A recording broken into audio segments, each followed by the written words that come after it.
Setelah dinyatakan bebas bersyarat, mantan Gubernur Aceh Irwandi Yusuf kembali ke Aceh. Kepulangannya tersebut diharapkan menjadi momentum rekonsiliasi bagi kedua kubu partai PNA. Pasca dinyatakan bebas bersyarat dari Lapas Kelas 1 Sukamiskin, Bandung, mantan Gubernur Aceh Irwandi Yusuf pulang ke Aceh pada hari Minggu kemarin. Irwandi Yusuf menyatakan akan tetap aktif sebagai Ketua Umum Partai Nanggroe Aceh atau PNA yang ia dirikan tahun 2011 silam.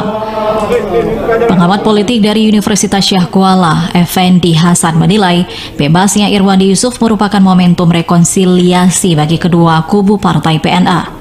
Menurutnya, Irwandi Yusuf sebagai tokoh dan juga sebagai pendiri partai dipastikan mampu menyatukan kembali kader-kader Partai PNA yang berseteru. Effendi juga menyebutkan bahwa bersatunya kembali dua kubu PNA akan memberikan dampak yang positif bagi partainya guna menghadapi pemilu 2024 mendatang.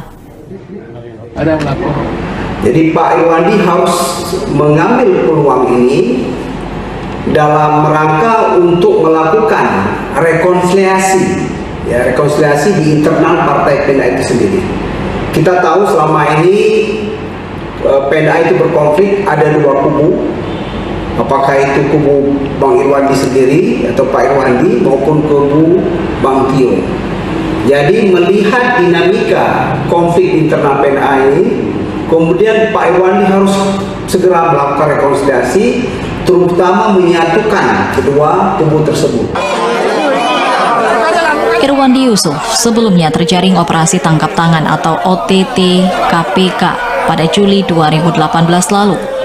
Irwandi Yusuf divonis bersalah dalam kasus suap dan gratifikasi serta dijatuhi hukuman 7 tahun penjara pada tingkat kasasi di Mahkamah Agung.